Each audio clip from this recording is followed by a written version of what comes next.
Okay, magandang hapon sa inyo lahat. So, dito tayo ngayon sa bypass ng San Pablo and Alaminos. Actually, konti pa rin dumadaan dito. And kami ay tumatambay ng oras nga pa lang yung 2:24 PM. Matambay kami dito kasi inaantay namin yung anak namin lumabas 2:30. Galing kasi kami ng ng SSS at PhilHealth. Nag-asikaso kami ng mga papers, mga in-update namin lahat.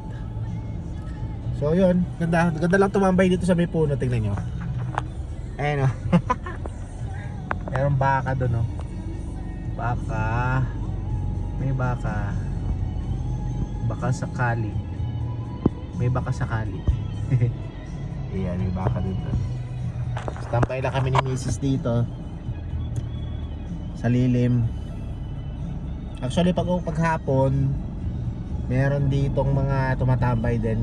Nagdadala sila ng upuan, tent. Tapos may mga nagtitinda dito ng mga coffee, gano'n, mga french fries, tuhog-tuhog. Ganda dito.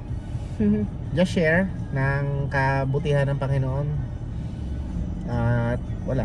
Magkaroon ng ng ganitong napakagandang place here. Napakaganda talaga ng Laguna at blessing ng Panginoon na dito kami tinira. Shoutout nga pala sa mga kasama ko sa Panginoon, yung aming mga sinisharean ng pag-ibig ng Panginoon. Hindi ako nagsishare ng religion, hindi ako nagsishare ng sarili ko, hindi ako nagsishare ng church namin. Ang sinishare ko lang is about Jesus Christ, relationship sa Panginoon, kung paano tayo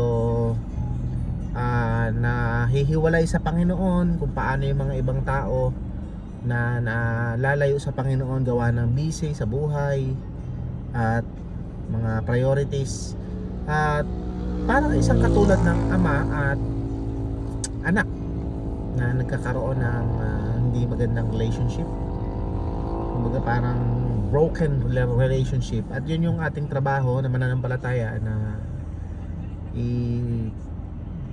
ipaalala o ilapit ulit sila sa Panginoon.